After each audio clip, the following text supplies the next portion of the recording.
Astaghfirullah. Bismillahirrahmanirrahim. Assalamualaikum warahmatullahi wabarakatuh.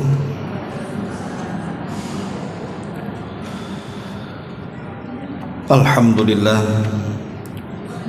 wassalatu wassalamu ala rasulillah wa ala alihi wa sahbihi wa mawalah wa la hawla wa la quwata illa billahi wa ba'du.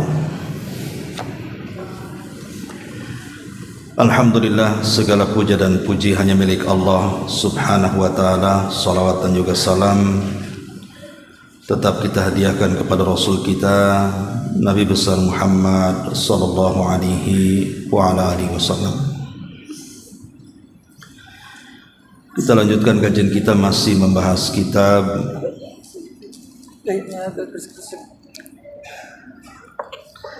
Seratus 75 Jalan Menuju Surga Allah Azza wa Jalla, dan kita masuk pada poin ke 22, karena poin 21 juga kemarin sudah kita gabungkan dengan poin 20. Kita masuk pada keutamaan bersalawat kepada Nabi sallallahu alaihi wasallam. Kita baca baru kita jelaskan. Perhatikan bukunya. Nabi sallallahu alaihi wasallam bersabda, "Man shalla alayya salatan wahidatan sallallahu alaihi ashra salawatin wa hutat anhu ashru khati'atin wa rufi'at lahu ashru darajatin." Barang siapa yang bersalawat kepadaku, kata Rasul, satu kali saja, niscaya Allah akan bersalawat kepadanya 10 kali lipat salawat. Dihapuskan darinya 10 dosa dan ditinggikan baginya 10 derajat. Kemudian Nabi sallallahu alaihi wasallam juga bersabda, "Man shalla alayya hina yusbihu ashran wa hina yumsi ashran adrakat syafa'ati yaumal qiyamah." Barang siapa yang bersalawat kepadaku 10 kali ketika dia memasuki waktu pagi dan memasuki waktu sore, niscaya pada hari kiamat syafaatku akan datang kepadanya. Dan Nabi SAW bersabda juga, "Aulan nas bi yaumal qiyamati aktsaruhum alayya salatan." Orang yang paling utama untuk mendapatkan syafaatku pada hari kiamat adalah orang-orang yang paling sering bersalawat kepadaku.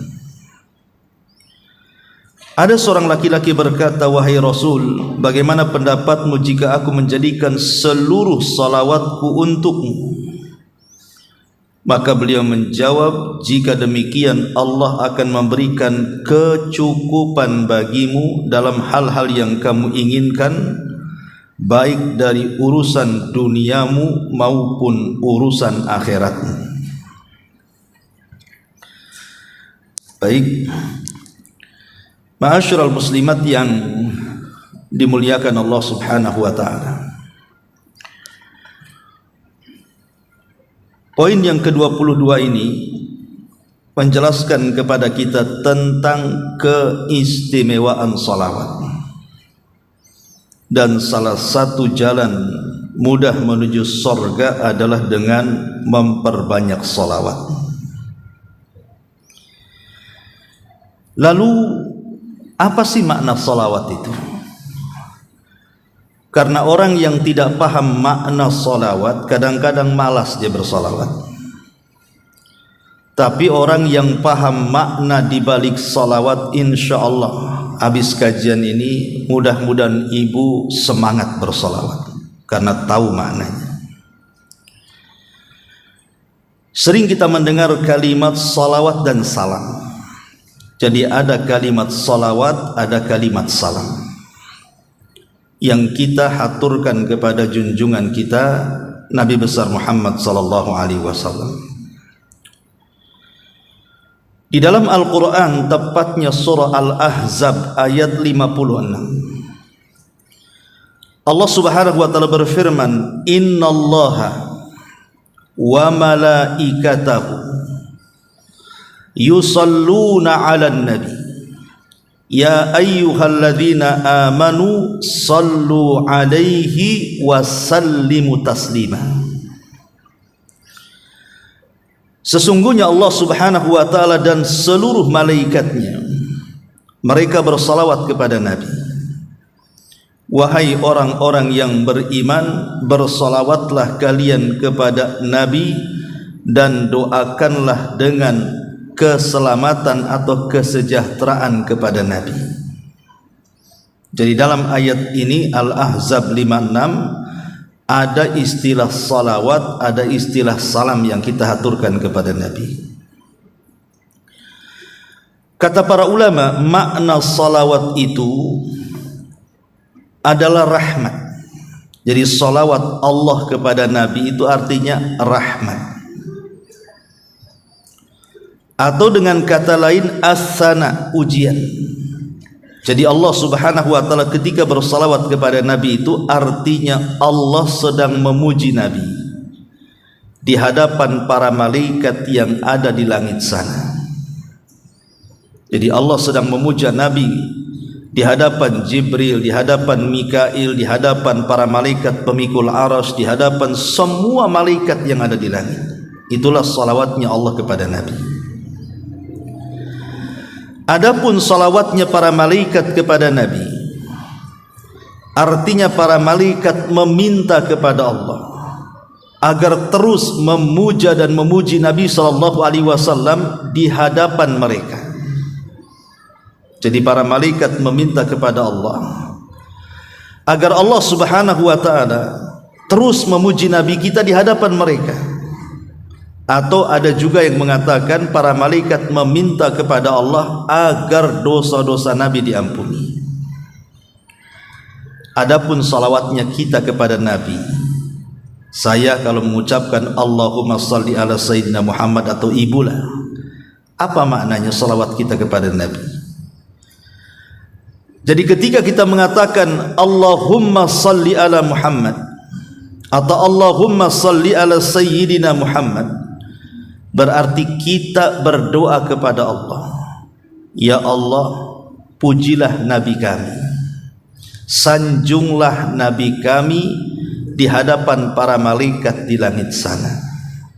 Jadi kita meminta kepada Allah agar menyanjung-nyanjung, memuja-muji Nabi kita di hadapan makhluk yang paling mulia, para malaikat. Lalu apa balasannya kalau seandainya kemudian kita mengatakan ya Allah, sanjunglah Nabi kami di hadapan para malaikat di langit sana?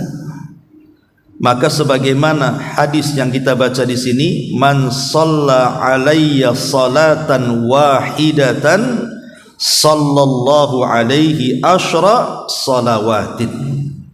Jadi kalau kita bersalawat satu kali kepada Nabi sallallahu alaihi wasallam, maka Allah akan bersalawat 10 kali kepada kita. Artinya Allah akan menyebut-nyebut nama kita di langit 10 kali, kemudian memuja-muja kita di hadapan Jibril, Mikail, Israfil dan semua malaikat yang mulia yang ada di atas sana. Dengan kata lain, ibu menjadi selebritis langit. Itu maksudnya. Nggak apa-apa nggak dikenal di bumi, tapi kan malaikat kenal ibu. Dan Allah subhanahu wa ta'ala yang menyebutkan nama kita di hadapan para malaikatnya, harusnya kita bangga, Bu. Seandainya saya buat analogi seperti ini, pamannya Presiden Arab Saudi, siapa sekarang? Yang kemarin Raja Salman, kadang diganti anaknya. Umpamanya datang jemaah haji dari satu dunia, tiba-tiba kemudian Raja Arab ini sedang berceramah, pidato di hadapan jemaah haji. Tiba-tiba dia menyebut nama ibu pula di situ. Dipuji-puji nama ibu itu di hadapan jemaah haji. Jemaah haji sekarang kan bawa handphone semua kan. Tentu kan adalah yang merekam tuh. Viral pula satu dunia. Nama ibu disebut-sebut, dipuji-puji lagi. Apa enggak ngembang kepalanya tuh? Bukan kepala saja, hidung pun ikut ngembang kan gitu. Mak, nama saya viral satu dunia. Itu aja bangga. Kalau ibu punya handphone mungkin di-share ke keluarga. Lihat nama saya disebut-sebut tuh Presiden Arab katanya. Ini baru setakat Presiden Arab menyebut-nyebut nama kita, memuji-muji kita, kemudian viral, bangganya luar biasa. Tetapi bagaimana kalau yang memuji kita itu Allah yang menciptakan kita di hadapan para malaikat lagi? Apa ndak bangga? Masalahnya kan Ustaz, malaikat tak ada yang megang handphone, jadi tak tahulah orang. Itulah perlu keyakinan dalam beragama itu. Ibu harus yakin kalau ibu berselawat satu kali, nama ibu itu sedang dipuji-puji itu di hadapan para malaikat. Kalau satu kali salawat 10 pujian Allah, 2 kali salawat 20 pujian Allah, 3 kali salawat 30 pujian Allah, 10 kali salawat 100 kali pujian Allah di hadapan para malaikat untuk kita. Kan luar biasa Bu ya. Maka jangan remehkan salawat. Ini makna salawat. Adapun makna salam, salam itu artinya keselamatan, kesejahteraan.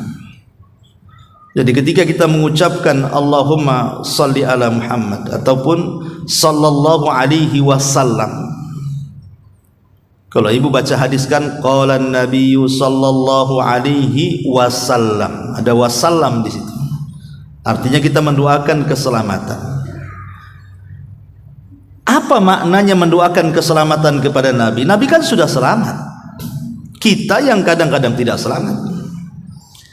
Maksudnya mendoakan keselamatan itu kalau di zaman Rasul masih hidup, para sahabat mendoakan keselamatan ya supaya Rasul selamat hidupnya, tidak terkena makar orang-orang kafir. Tapi masalahnya Rasul sudah meninggal dan sudah wafat. Lalu apa gunanya ucapan salam itu kepada Rasul? Ada 2 makna disebutkan para ulama. Yang pertama, kita meminta kepada Allah agar jasad Rasul itu diselamatkan, jangan sampai dicuri. Karena ada orang-orang yang berupaya mencuri jasad Nabi, tapi oleh kerajaan Saudi selalu ketahuan. Buat terowongan dari hotel gitu ya, kemudian tembus ke makam Nabi, tapi selalu ketahuan dan ditangkap. Jadi kita meminta kepada Allah agar jasad Nabi diselamatkan, jangan dihinakan oleh orang-orang jahat yang hendak mencuri jasad Nabi. Yang kedua, ketika kita ini mendoakan keselamatan kepada Rasul, itu artinya supaya ajaran-ajaran Nabi yang sudah Nabi ajarkan lewat para sahabat kepada kita ini dijaga oleh Allah, agar ajarannya dijaga, sunnah-sunnahnya dijaga, petunjuk-petunjuknya dijaga, dan kita yang mengamalkannya juga diberikan keistiqomahan untuk senantiasa menjalankan syariatnya. Itu makna salam artinya. Adapun kita mendoakan keselamatan di akhirat kepada Rasul, maknanya ini sekedar adab saja, sebagai etika kita kepada Rasul. Maka kita doakan juga Rasul keselamatan di akhirat. Padahal sudah jelas-jelas Rasul selamat, tapi sebagai etika umatnya kita mendoakan nabinya. Itu makna salawat dan salam. Dari 2 makna ini saja sudah luar biasa. Ma'asyiral muslimat yang dimuliakan Allah Subhanahu wa taala. Nabi SAW pernah mengatakan bahwa sebakhil-bakhilnya orang bakhil itu, Bu, adalah orang kalau disebut nama Nabi ibu diam saja, atau orang yang jarang bersolawat. Ibu pikir orang bakhil itu kalau saya pinjam uang sama ibu kemudian ibu tak kasih, saya bilang ibu ini kikir. Atau kalau saya pinjam kepada ibu, ibu tak ngasih, saya bilang ibu bakhil. Atau kalau saya seandainya pinjam uang ibu tak kasih, saya katakan ibu kikir. Bakhil, kikir, medit, apalagi buntut kasir itu apa tuh? Ya. Pokoknya istilahnya lah. Biasanya orang kalau disebut bakhil itu kalau pinjam tak mau kasih, bakhil kan itu. Dan orang bakhil itu biasanya nggak disukai orang. Orang bakhil itu paling nggak disukai orang. Tetapi ada orang yang jauh lebih bakhil dibandingkan orang yang tidak mau ngasih pinjaman. Siapa orang bakhil itu? Orang yang kalau disebut nama Nabi diam saja, atau orang yang jarang bersolawat tuh. Itu sebakhil-bakhilnya orang bakhil, sekikir-kikirnya orang kikir, semedit-meditnya orang medit tuh. Orang jarang bersolawat itu. Makanya perbanyak solawat Bu, supaya ibu dapat kedermawanan. Jangan dicap bakhil oleh Allah Subhanahu wa ta'ala. Baik, kita mulai membaca sedikit tentang keutamaan, baru kita tambah. Di sini Nabi SAW mengatakan, siapa yang salawat 1 kali kepadaku, maka Allah akan bersalawat 10 kali kepada kita. Tadi sudah saya jelaskan maknanya. Cukup sampai di sini keutamaannya? Tidak. Wa khuttat anhu ashru khati'atin. Bukan hanya itu saja, dihapuskan darinya 10 dosa. Setiap hari kita pasti melakukan dosa kan? Enggak mungkin enggak melakukan dosa. Kalau ada teman ibu mengatakan saya tidak pernah berbuat dosa, dustakan kata-katanya Bu. Saya tidak pernah berbuat dosa, kata siapa? Ya, kita ini hari-hari berbuat dosa. Entah mata kita memandang yang haram, apalagi sekarang HP di tangan ibu kadang-kadang baca nggak jelas, nonton drakor atau apa itu kan kadang-kadang nengok aurat, nengok apa, ini kan dosa. Ya. Atau telinga kita berbuat dosa, memang ibu tak gibah tapi nikmat mendengar orang yang sedang bergibah, dosa juga kan itu. Entah gibah secara live, teman ibu sedang bergibah, atau gibah dalam acara televisi, gibah juga tuh, menceritakan tentang selebritis ini itu macam-macam itu, keburukannya diungkap, ibu dengar.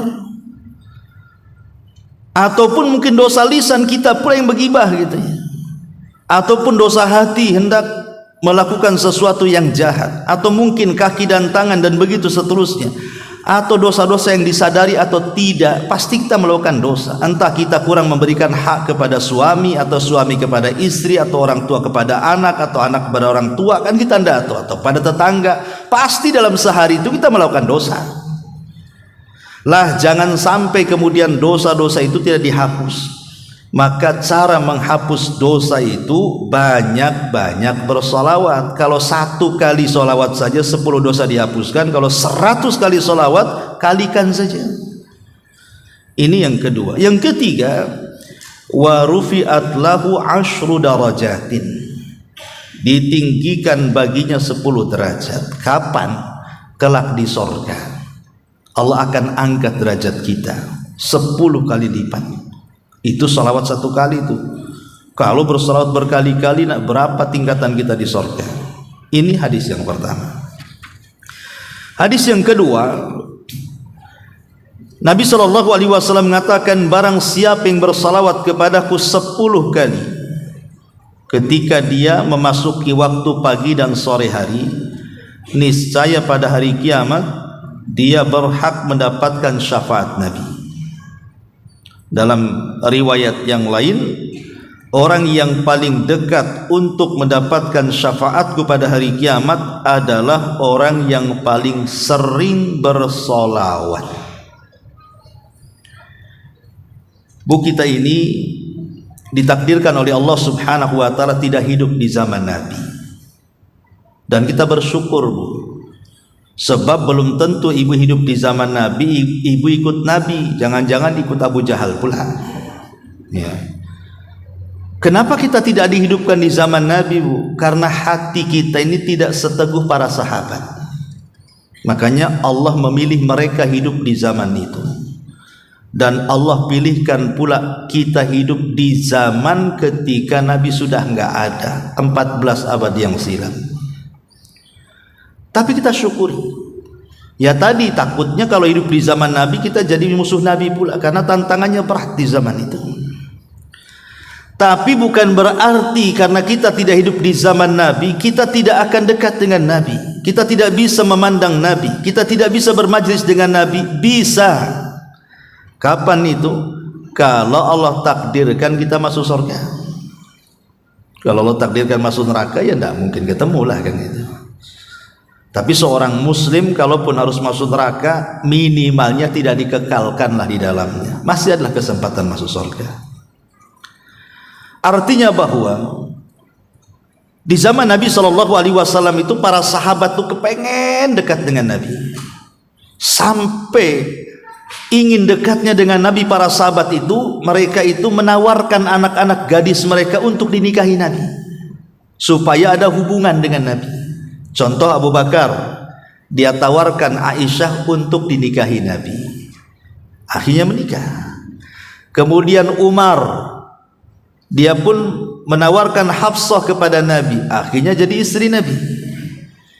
Jadi banyak para sahabat itu yang ingin anak-anak perempuan mereka itu dinikahi Nabi supaya ada hubungan, saking ingin dekatnya dengan Nabi. Sampai ada di zaman sahabat itu nama sahabatnya Thauban. Ada orang namanya Thauban, dulunya mantan budak yang dimerdekakan Nabi, Bu. Thauban ini saking cintanya dengan Nabi SAW, kalau tidak menatap wajah Nabi itu bisa sakit, Bu. Samalah ibu ketika awal nikah itu kan masih cinta-cintanya dengan suami itu kan, lo bisa kan ditatap terus tuh wajahnya. Hilang sedikit saja, udah kemana suami ini. Apalagi kemudian HP pula dimatikan.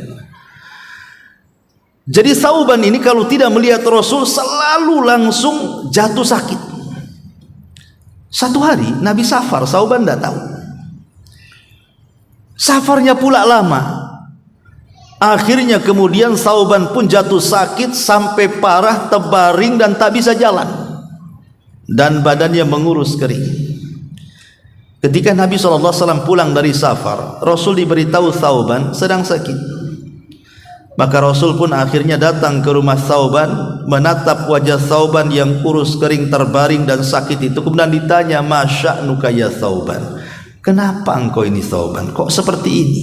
Kemarin waktu saya sebelum safar kok sehat-sehat saja, kenapa sekarang jadi sakit?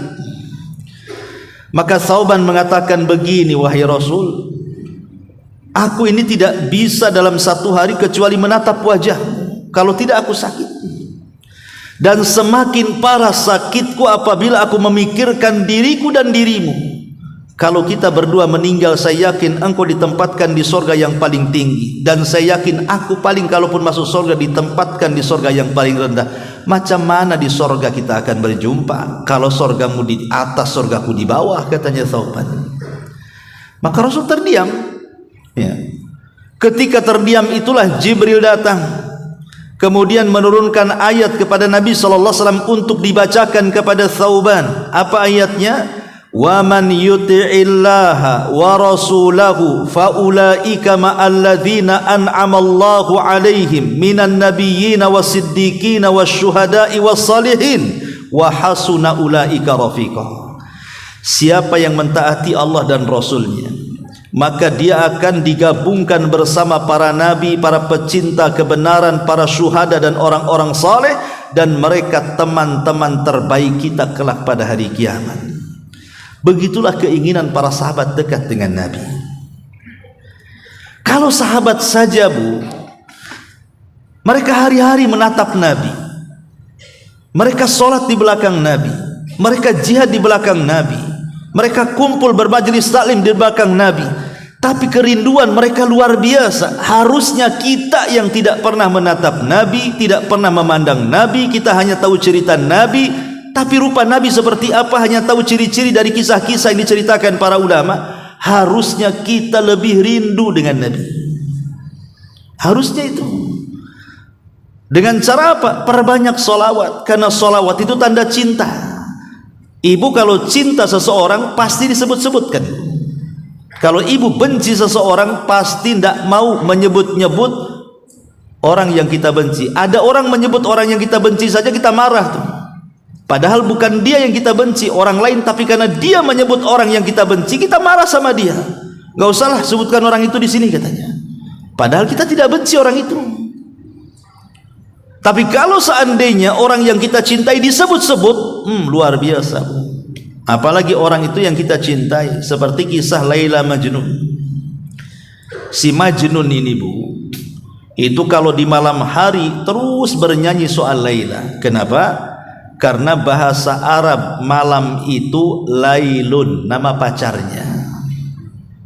Kalau siang hari benci dia. Kenapa? Karena bahasa Arab siang itu Naharun, bukan nama pacarnya.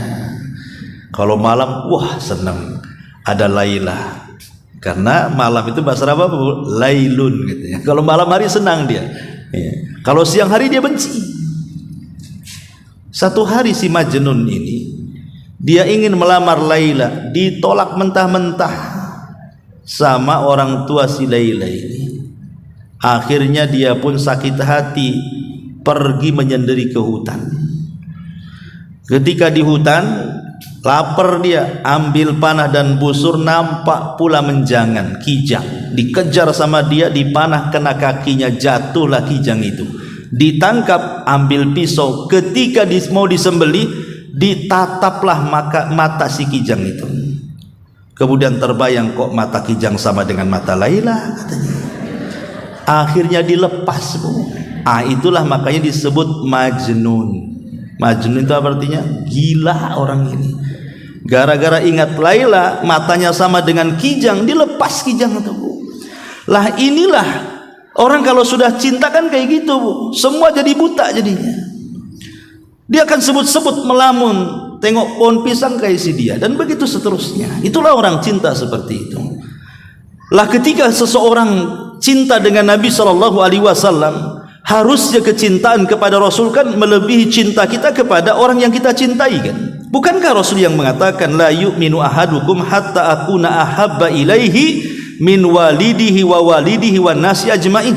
Tidak sempurna iman seseorang, kata Rasul, sampai aku lebih dicintai dibandingkan orang yang kita cintai, entah anak, entah orang tua, entah siapapun. Nabi harus lebih kita cintai.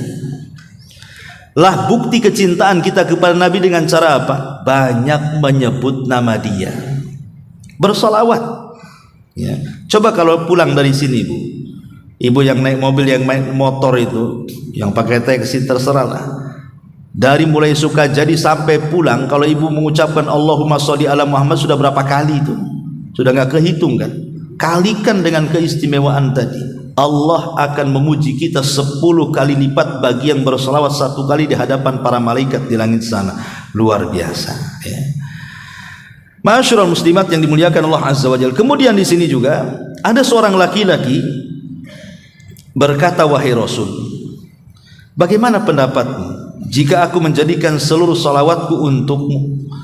Maka beliau menjawab, jika demikian Allah akan memberikan kecukupan bagimu dalam hal-hal yang kamu inginkan, baik dari urusan duniamu maupun urusan akhiratmu. Artinya orang yang banyak bersalawat itu Allah akan berikan kemudahan pada setiap kesulitannya. Bukankah manusia ini banyak ditimpa masalah kan? Entah masalah keluarga, masalah kesehatan, masalah tetangga yang ganggu, masalah anak-anak, masalah macam-macam masalah itu kan. Mesti semua orang, saya, ibu pasti ada masalah. Lah supaya terhindar dari permasalahan, maka banyak bersalawat. Gunakan salawat ini dalam doa-doa kita. Karena di sini Nabi SAW mengatakan, orang yang banyak bersalawat itu akan dicukupkan dunia dan akhiratnya. Maknanya akan dihilangkan dari kesulitan dunia dan kesulitan akhirat. Apakah cukup sampai di sini keutamaan salawat? Tidak. Saya akan bacakan ya secara singkat, yang perlu kita tambah kita tambah. Yang pertama, di antara keutamaan bersalawat kepada Nabi SAW, Tentu tidak lain dan bukan karena menjalankan perintah ini jelas. Karena Allah yang merintahkan kita banyak bersalawat dan Rasul juga memerintahkan banyak bersalawat, ya kita bersalawat. Jadi salawat itu hakikatnya kita menjalankan perintah Allah dan Rasulnya. Yang kedua, sebab syafaat.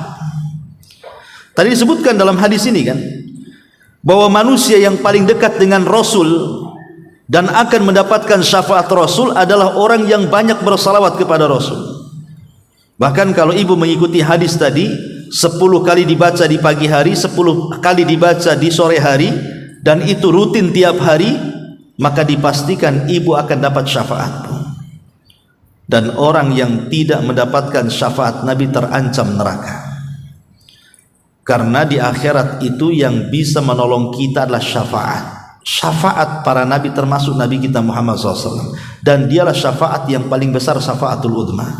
Syafaat besar, kita akan mendapatkan syafaat Nabi sallallahu alaihi wasallam.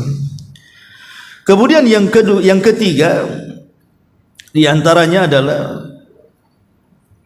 orang-orang yang banyak bersalawat, maka itu sababun lidawami mahabbatil abdi li Rasulillah.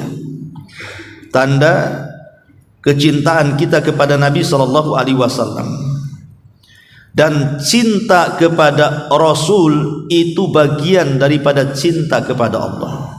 Jadi kalau kita bersalawat kepada Nabi, artinya ini tanda kita cinta kepada Nabi. Dan kalau sudah cinta kepada Nabi, secara otomatis kita cinta kepada Allah. Karena syarat mencintai Allah itu harus mengikuti Nabi. Qul in kuntum tuhibbunallaha fattabi'uni yuhibbukumullah. Katakan ya Muhammad kepada umatmu, kalau kalian mencintai Allah, ikuti aku, maka Allah akan mencintai kalian. Sudah sering saya katakan, Bu, apa sih faedahnya kalau Allah mencintai kita ini?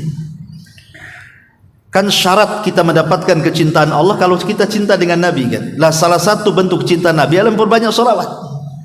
Faedah kalau Allah sudah cinta kita ini, maka kita akan dicintai semua malaikat. Nabi SAW mengatakan, Innallaha idza ahabba 'abdan nadahu Jibril. Jadi Allah itu kalau mencintai hambanya, yang pertama kali dipanggil itu Jibril. Kemudian Allah mengatakan, ya Jibril, aku cinta lo dengan si Anu, maka kau harus cinta. Maka Jibril pun ikut mencintai orang yang Allah cintai. Maka Jibril akan mengumpulkan semua malaikat. Ya wajar, dia pemimpin malaikat, dikumpulkan semua malaikat sama Jibril dan mengatakan, wahai malaikat-malaikat Allah, innallaha ahabba fulanan fa'ahibbuhu. Allah sudah cinta kepada si fulan, kalian harus cinta juga. Maka semua malaikat cinta kepada orang yang dicintai Allah. Ketika semua malaikat cinta kepada orang yang dicintai Allah, maka Allah tanamkan kecintaan kepada penduduk bumi kepada orang yang Allah cintai. Subhanallah. Artinya kalau kita ini banyak-banyak bersalawat, itu tanda cinta kita kepada Nabi. Kalau itu tanda cinta kita kepada Nabi, maka itu pula tanda cinta kita kepada Allah, dan Allah akan mencintai kita. Lalu apa faedahnya cinta malaikat dengan kita dan cinta manusia dengan kita? Kalau kita banyak bersalawat itu, ingat bahwa yang mencatat amal kita ini siapa? Kan malaikat kan itu. Kalau malaikat cinta dengan kita, tidak mungkin mencatat yang jelek-jelek. Dan apabila orang-orang sudah mencintai kita, kemudian memuji kita, itu dipastikan orang itu masuk surga. Karena dulu di zaman Rasul ada jenazah lewat, semua orang mencaci maki dia. Kemudian besoknya ada jenazah lewat, semua orang memuji dia. Kata Rasul, jenazah yang pertama dipastikan masuk neraka itu. Kenapa? Karena dicaci maki manusia. Jenazah yang kedua dipastikan masuk surga. Kata Rasul, kenapa? Karena dipuji manusia. Maka jadilah orang baik, supaya kalau mati itu tidak dicaci maki. Ada orang-orang itu sebelum mati, Bu, orang itu dibenci orang kan ada tuh. Kalau dia datang, aduh kenapa si Anu datang, katanya. Heboh nih kalau si Anu datang ini. Mungkin orangnya suka gibah, suka apa, orang nggak suka dengan dia kan. Nggak apa-apalah dia nggak datang juga nggak genapkan, pergi nggak mengganjilkan, biarin aja katanya. Kan ada orang yang dibenci orang itu. Tapi kalau dicintai orang, kayaknya nggak seru nih kalau si Anu tak datang nih. Nah, kadang-kadang orang kalau sudah orang disukai, pasti itu dia akan ngomong begitu. Aduh nggak rame, nggak enak, nggak dia nggak datang. Lah tentu salah satu kenapa manusia itu mencintai kita itu karena kebaikan kita. Dan orang baik itu salah satunya adalah orang yang banyak bersalawat kepada Nabi sallallahu alaihi wasallam, dan itu bisa melembutkan hati.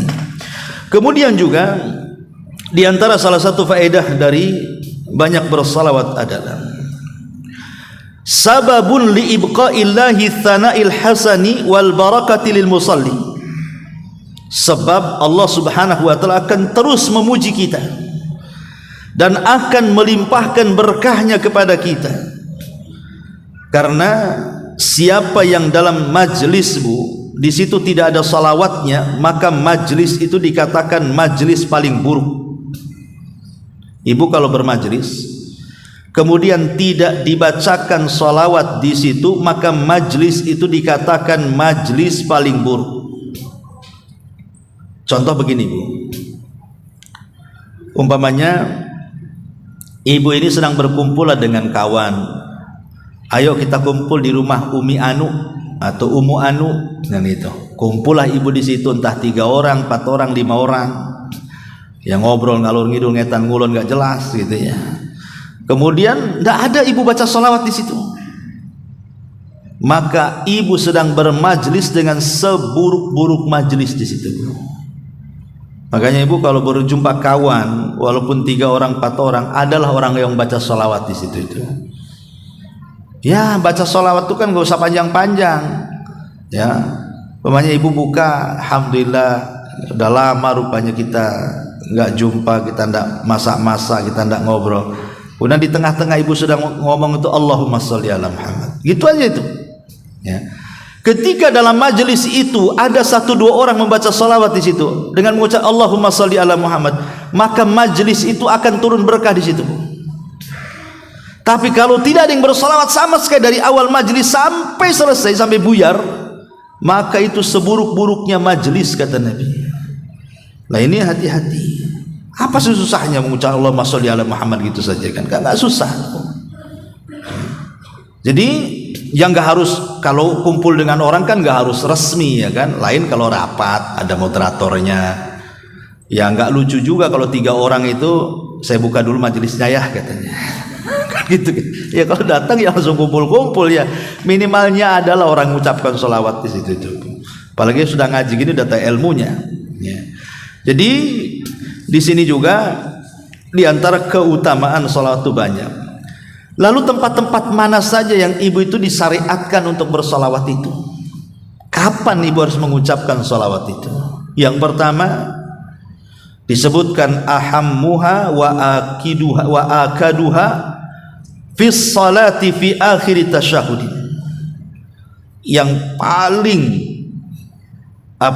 mulia membaca salawat itu adalah ketika ibu sholat dalam tasyahud.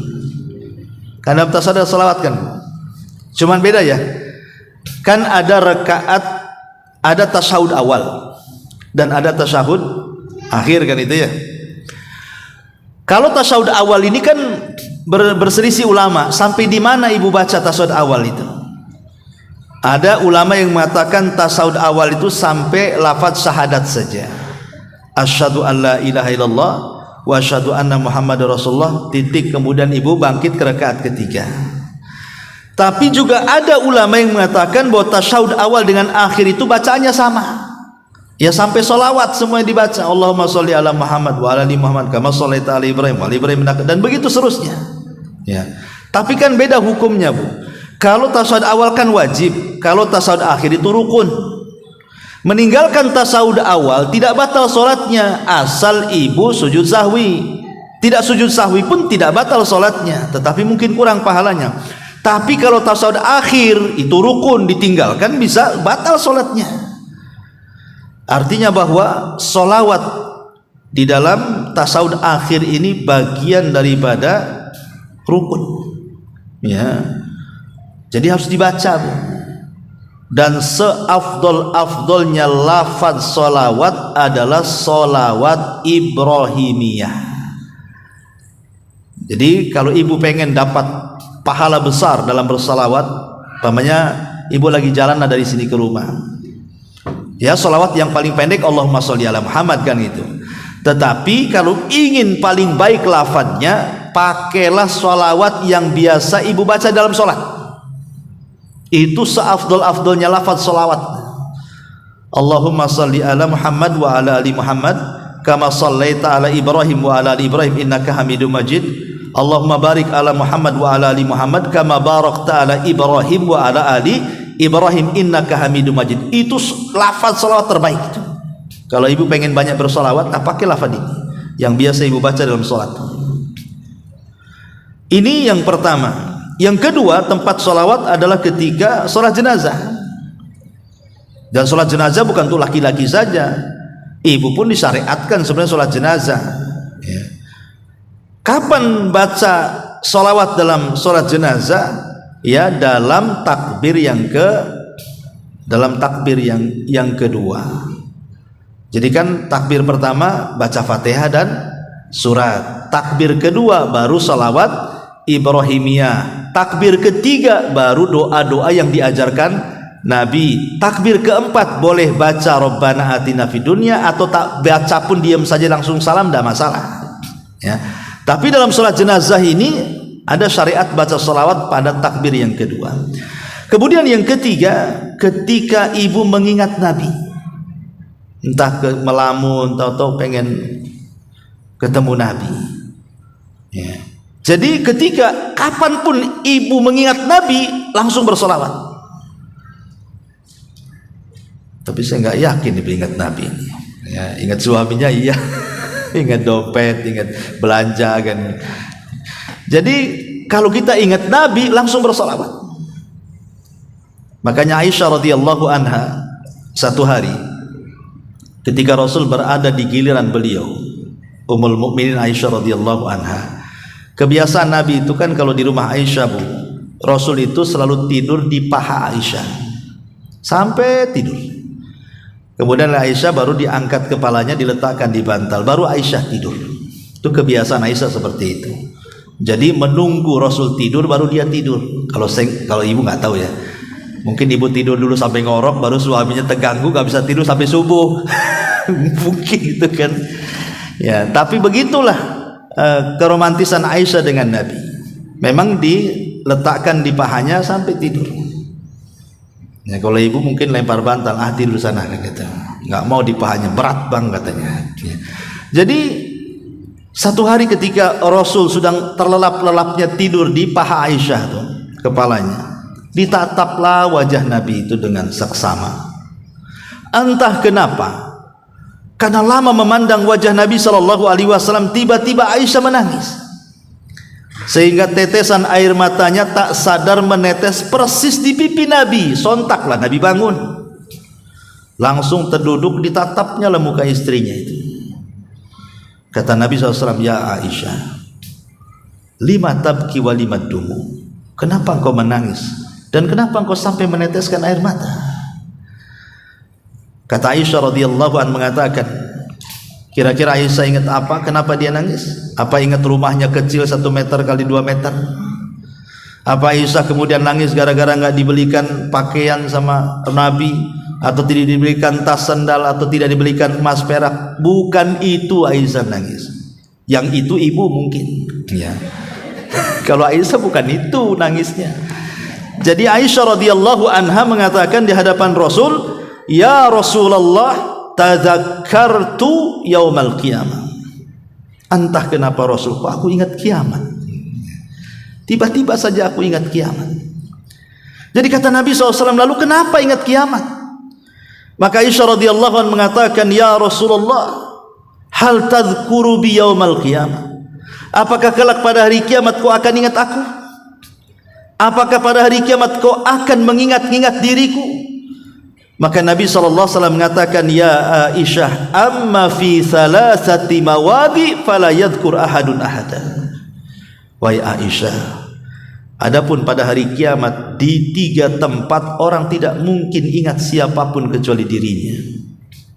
Adapun di 3 tempat nanti pada hari kiamat manusia tidak mungkin ingat siapapun kecuali dirinya. Kemudian Rasul menyebutkan 3 tempat itu. 1, ketika meniti titian, orang tidak ingat siapapun. Dia hanya mengingat dirinya sendiri, apakah saya selamat atau tidak, apakah saya bisa menyeberang atau tidak, apakah saya berhasil sampai di ujung jembatan atau tidak. Kemudian yang kedua, indal mawazin, di tempat penimbangan amal. Orang tidak ingat siapapun kecuali dirinya. Apakah saya berat amal buruknya atau amal baiknya? Itu yang diingat, ya. Kemudian yang ketiga, inda tatayyurus suhub, ketika lembaran dihamburkan oleh Allah, kemudian kita disuruh mengambilnya. Di situ tidak ingat siapapun, karena dia hanya ingat dirinya sendiri. Apakah saya bisa mengambil dengan tangan kananku atau dengan tangan kiri? Kata Rasul, adapun di tiga tempat ini Aisyah, orang tidak mungkin ingat siapapun, karena tiga tempat ini mengkhawatirkan, menakutkan. Syahidnya di sini bagaimana Aisyah radhiyallahu anha mengingat kelak pada hari kiamat. Apakah Rasul akan ingat saya atau tidak? Harusnya itu yang ibu pikirkan. Apakah Rasul akan ingat saya atau tidak? Tapi insya Allah sebagai umatnya, kalau kita memperbanyak salawat, maka Rasul SAW menjanjikan bahwa kedudukan kita akan dekat dengan Nabi SAW. Lah, salah satu tempat salawat adalah ketika kita diingatkan dengan Rasul, langsung bersalawat. Kemudian yang keempat, ketika ibu tadi masuk masjid, ibu tadi masuk masjid, melangkahkan kaki kanan ke masjid, maka disunahkan bersalawat.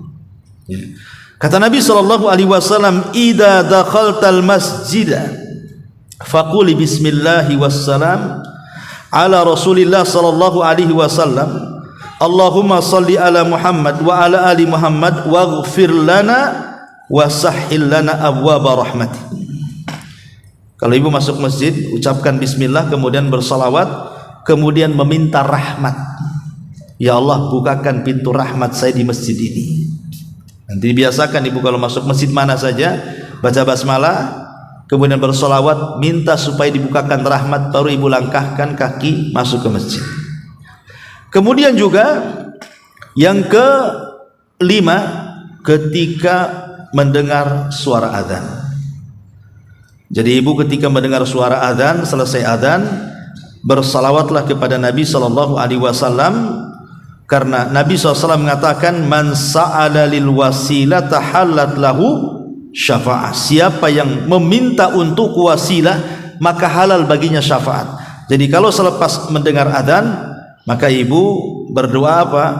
Allahumma rabba hadhihi da'wati tammah wassalatil qaimah ati Muhammadanil wasilata wal fadilah. Ini salawat semua bu isinya, doa azan ini, ya, supaya kita dapat syafaat Nabi. Kemudian juga yang nomor 6, ketika ibu sedang berdoa, kalau ibu mau dikabulkan doanya, banyak salawat. Karena salah satu doa tidak dikabulkan itu karena dalam doa tak ada salawat. Kata Nabi SAW dalam hadis Fadalah ibn Ubaid, sahabat Nabi SAW, dia mendengar ada seorang laki-laki berdoa dalam salatnya, dia tidak memuji dan tidak bersalawat kepada Nabi. Apa kata Nabi SAW? Kata Nabi SAW, maka dia tidak akan dikabulkan doa-doanya. Maka kalau berdoa puji Allah, kemudian bersalawat. Kemudian yang nomor 7, bersalawat kepada Nabi adalah di hari Jumat. Nah sekarang ini bu, ini sekarang hari Jumat nih, perbanyak salawat di hari Jumat. Ini anjuran. Nabi SAW mengatakan, inna min afdali ayyamikum yaumal jum'ah, seafdol-afdolnya hari kalian adalah hari Jumat. Fihi khuliqa Adam, wa fihi qubidha, wa fihi an-nafkhah, wa fihi as-sa'qah, fa'akthiru alayya minas salati, fa inna salatakum ma'rudatun alayya. Kata Nabi SAW, seafdol-afdolnya hari adalah hari Jumat, karena hari Jumat itu di situ diciptakan Adam, di situ diwafatkan Adam, di situ ditiup terompet sangkakala pertama dan yang kedua. Oleh karena itulah perbanyak salawat kepadaku, karena salawat kalian akan sampai kepadaku. Jadi Allah Subhanahu wa taala itu mengutus para malaikat yang begitu banyak. Untuk apa? Untuk menyampaikan salawat kita ke kuburan Nabi. Jadi kalau ibu mengatakan Allahumma sholli ala Muhammad, ada malaikat datang, Kemudian salawat kita ini akan dibawa malaikat ke dalam kuburan Nabi, kemudian akan diberitahu bahwa si fulan atau ibu fulan sedang bersalawat kepada wahai Rasul. Jadi ada malaikat-malaikat pengantar salawat itu. Makanya di hari Jumat itu perbanyak. Ya, dari pagi, siang, sore, malam perbanyaklah bersalawat di hari Jumat, karena ini sesuatu yang sangat luar biasa bagi kehidupan kita. Wallahu a'lam bishawab. Dan ya banyak lagi lah karena juga waktu. Insyaallah kita buat tanya jawab saja. Silahkan Bu kalau ada yang mau bertanya. Kalau tidak kita tutup.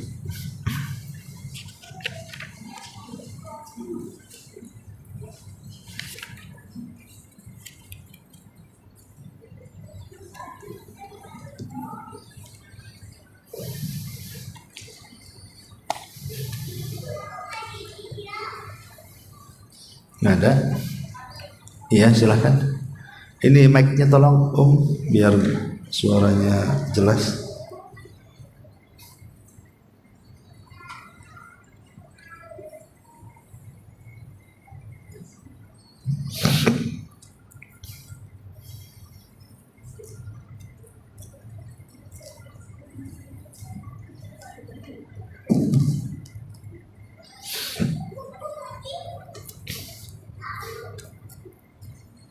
Assalamualaikum Ustaz. Waalaikumsalam warahmatullahi wabarakatuh.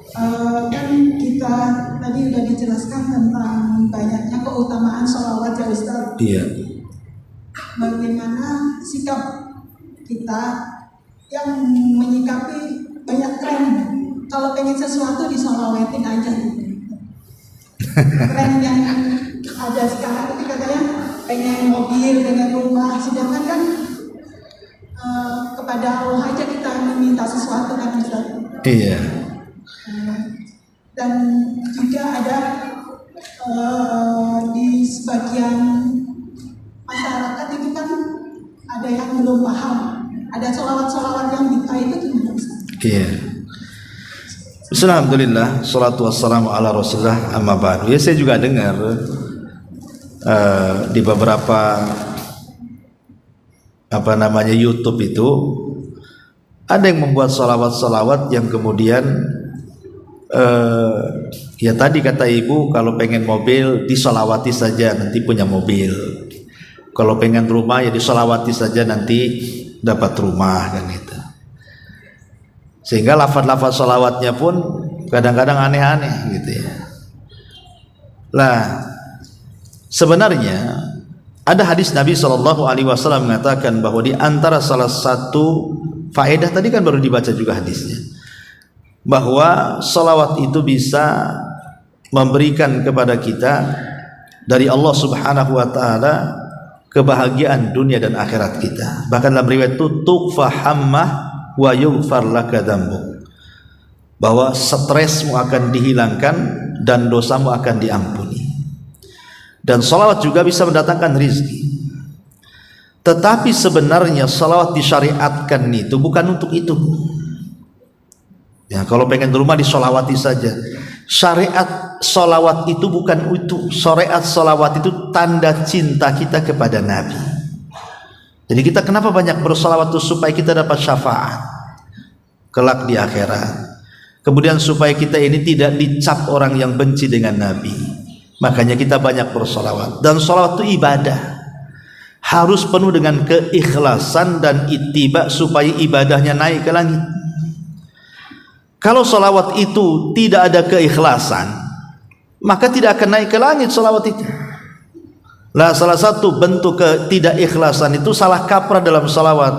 Akhirnya kemudian ibu foto mobil bagus di parkiran, gitu ya. Terus akhirnya fotonya ditaruh di depan kita, kemudian kita sholawat supaya dapat mobil yang digambar itu. Ya maksudnya apa? Salat bukan untuk itu fungsinya. Salat itu untuk keselamatan kita dunia akhirat. Buat apa dapat mobil kalau tidak selamat? Buat apa dapat rumah kalau tidak selamat? Buat apa dapat dunia kalau tidak selamat? Bukan itu tujuan orang bersalawat itu. Kalau ingin dapat mobil, kerja.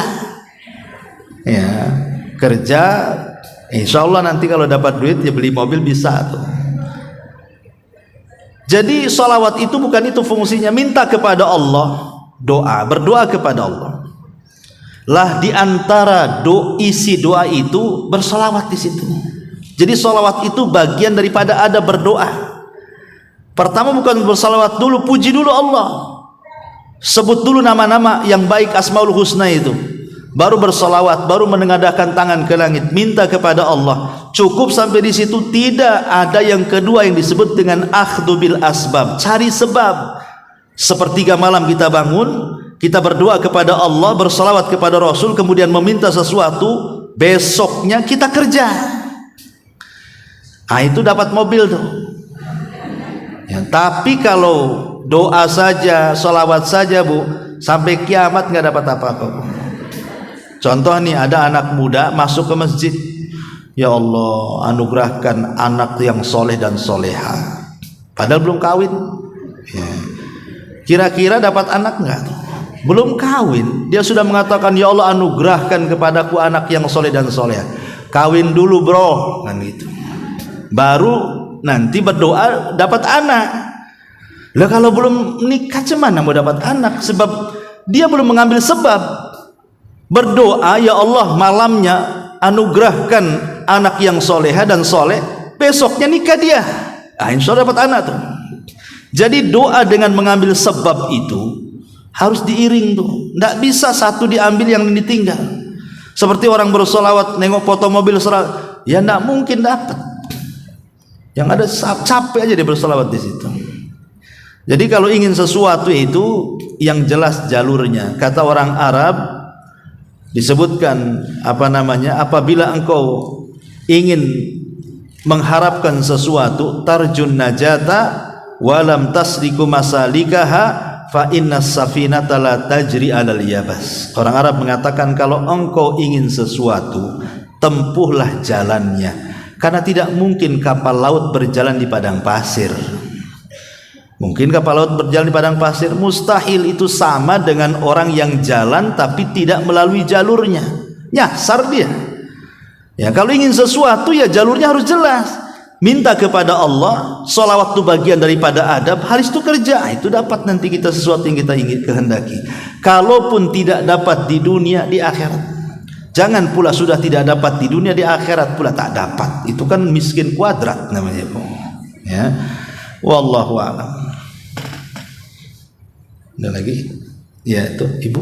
Ah, itu mic-nya coba kasih.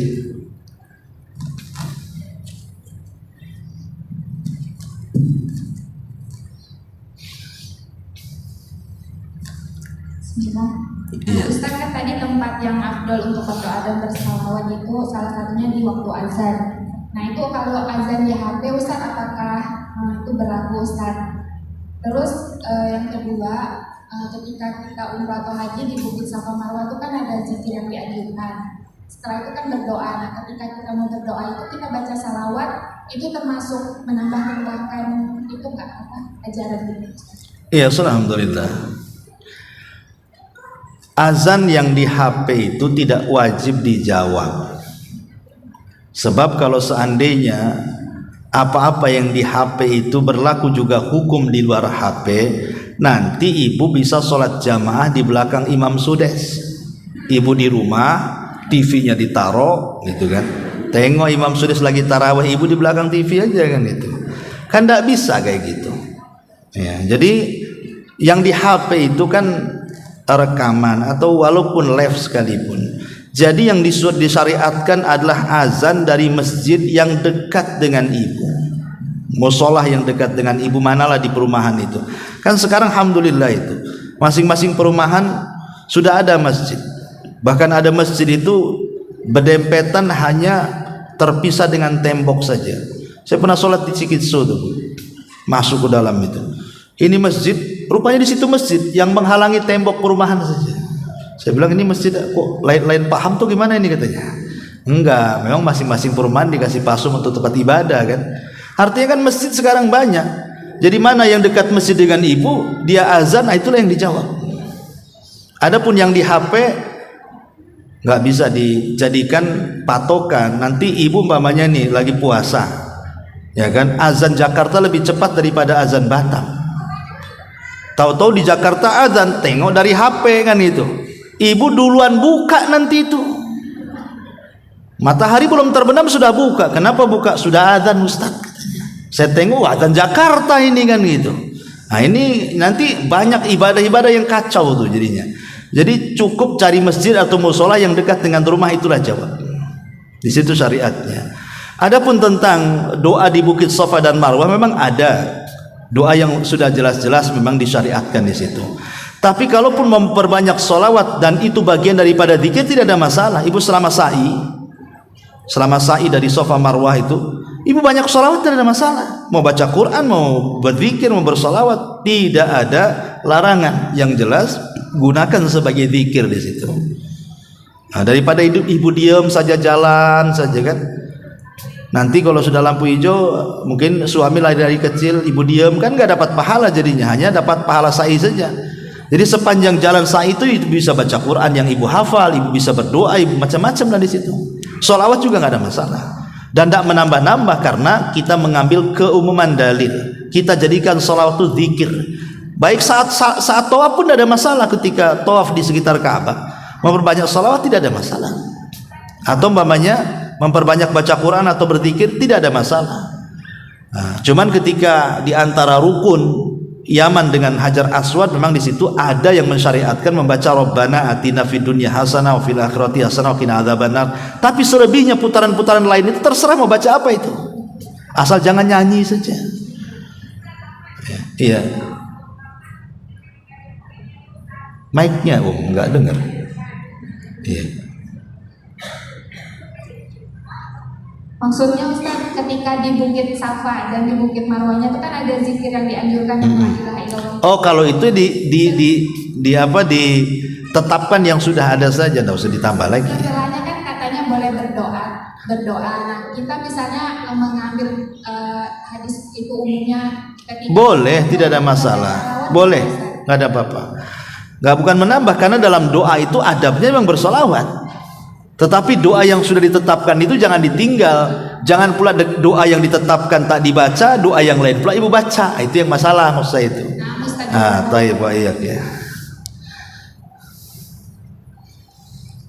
Sudah? Taib kalau sudah. Ya, mudah-mudahan ada manfaatnya.